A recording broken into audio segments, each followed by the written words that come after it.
చేశా. నేను Stanford ఎంబీఏకి apply చేసినప్పుడు ఒక ప్రశ్న ఉంటుంది స్టాన్ఫర్డ్లో, వై స్టాన్ఫర్డ్ ఎంబీఏ అని. అంటే ప్రైవేట్ రంగం నుంచి రాజకీయాల్లోకి నేను రావాలనుకుంటున్నా, ఏదో ఒక టైంలో వస్తాను, స్టాన్ఫర్డ్ ఎంబీఏ నేను ప్రిపేర్ చేస్తున్నాను భావిస్తున్నాను అనుకున్నా అని రాసా. కానీ అక్కడికి వెళ్ళి చదువుకున్నారు, నాకు అర్థమైందంటే స్టాన్ఫర్డ్ ఎంబీఏ బిజినెస్కి మంచిది అని. పాదయాత్ర రాజకీయాల్లో ఒక ఎంబీఏ లాంటిది. ఎందుకంటే ప్రజలకి దగ్గర ఉంటాం, నిరంతరం ప్రజల సమస్యలు తెలుసుకునేవాడిని. సో ఇప్పుడు ఎవరన్నా నాకు అర్జీ ఇచ్చినా, నన్ను ఎవరైనా కలిసినా, ఒక మెసేజ్ నాకు వచ్చినా, తన వెనకాల ఎంత కష్టం ఉందో నాకు ఇప్పుడు అర్థం చేసుకోగలుగుతాను. సో యువగలం పాదయాత్రలో కూడా నేను అనేక హామీలు ఇచ్చాను, ఒక్కొక్క హామీ నిలబెట్టుకుంటూ వెళ్తున్నాను. ఇచ్చిన ప్రతి హామీ నేను నిలబెట్టుకున్నాను, దాంట్లో ఎలాంటి సందేహం లేదు.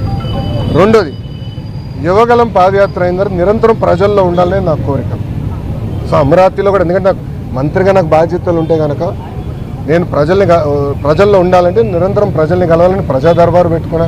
ఇక్కడ కూడా మీరు చూస్తే వైజాగ్ వచ్చి మీరే ఉన్నారు, కోర్టు కొంచెం లేట్ అవుతుందని పరిగెత్తుకుంటూ వచ్చా తప్ప మళ్ళీ ఇప్పుడు వెనక్కి అక్కడికి వెళ్తున్నా, పార్టీ హౌస్కి వెళ్తున్నా, ప్రజల దగ్గర అర్జీలు తీసుకుంటున్నా, వాళ్ళ సమస్యలు పరిష్కరించే మార్గం నేను ఎత్తుకుంటాను. ఆల్రెడీ మేము రాసుకున్నాము, అది సంబంధించిన మంత్రులందరి దగ్గర పంపించాను. ఆర్థిక శాఖ మంత్రి కేశవ్ అన్న కూడా చర్చించాను, దానికోసం ప్రత్యేక నిధులు కూడా ఆయన కేటాయిస్తానని నాకు హామీ ఇచ్చారు. వచ్చే బడ్జెట్లో అది ఉంటుంది, తప్పనిసరిగా ఇచ్చిన ప్రతి హామీ మేము నిలబెట్టుకుంటాం. ఎస్టిమేట్స్ అని మార్చి వరకు వస్తుంది.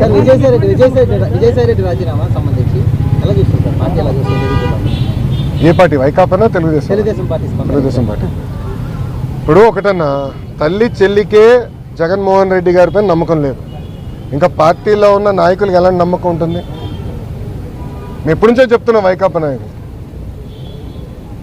డబ్బుల కోసం పార్టీనే అమ్మేస్తాడు ఈయన అని. ఇప్పుడు అది నిజం అవుతుంది కదా. ఒక్కొక్కరు రాజీనామా చేసుకుంటూ వెళ్తున్నారు. దానికా నేను శిక్ష పడదని నేను ఎక్కడన్నాను తల్లి? నో ఐఎమ్ సారీ, నేను ఎక్కడన్నా శిక్ష పడదని? ఇప్పుడు లిక్కర్ కానివ్వండి, ఇప్పుడు ఒకటమ్మా, 2019 నుంచి 24 వరకు మేమందరం ప్రజల్లో ఉన్నాం. పాదయాత్రలో కూడా నేను చెప్పా, ఎవరు నేను వదిలిపెట్టాను, ఏ అధికారులు రాజకీయ నాయకులు చట్టాన్ని ఉల్లంఘించారు ఎవరిని వదిలిపెట్టాను. ఇప్పుడు దర్యాప్తు జరుగుతుంది, ఇన్వెస్టిగేషన్ జరుగుతుంది, త్వరలోనే అన్ని బయటకు వస్తే నేను భావిస్తున్నా. So let investigation get completed అమ్మా. ఇక్కడ విజయసాయి రెడ్డి గారు ఉన్నారు, లేదంటే ఎల్లయ్య పుల్లే ఉన్నారు అనేది టైంలో ఉన్నట్టాలి కదమ్మా. సో ఇన్వెస్టిగేషన్ జరగకుండా నేను ముందే మాడతాం కూడా కరెక్ట్ కాదు. Let investigation happen.